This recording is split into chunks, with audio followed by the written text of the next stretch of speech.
But perhaps the most dramatic example is one I've already alluded to, and that's Adam as a type of Christ. Christ has, in 1 Corinthians 15, he's the last Adam. Adam was the first Adam. And Adam was not deceived. He knew what he was doing. And I've anticipated that already by going through that a little bit. But Adam loved Eve so much that he knowingly chose to share her destiny. And because he did, you could say that he gave himself for her, which ended up finally in God's program to result in their redemption through their offspring. He chose to be made sin for her, and that's exactly what is said of Christ, the last Adam, in 2 Corinthians 5:21. He was made sin for us. Boy. Without which there would have been no Redeemer, no seed of the woman, from Genesis 3:15. And guys, do you love your wife that much? I challenge you with that.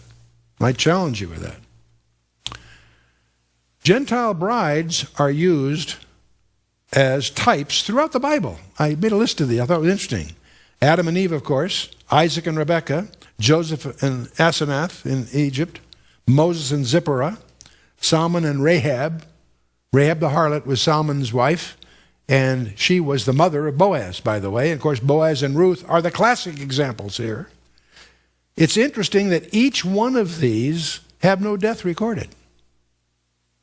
Now, incidentally, obviously, they did die. Don't misunderstand me here, but it's fascinating to me, especially since the way the rabbinical arguments made in Hebrews about Melchizedek had no end of days. He obviously did have an end of days, but the rabbi there is making Rabbi Paul is making an example that he had no birth and death recorded. He makes a logical argument out of that. Well, it's interesting that these brides have no death recorded. They obviously died, but it's interesting. They're not recorded. Anyway, the ancient Jewish marriages, Siddiqim, but in any case, it's continuing in Ephesians 5. Nevertheless, let every one of you in particular so love his wife, even as himself, and the wife see that she reverence her husband. That's interesting. There's only 2 rules here for a happy marriage. Just 2 rules. Every one of you in particular. There's only 2 rules, one for each. For the wife, let your husband be in charge. Reverence your husband. For the husband, love your wife supremely. Supremely.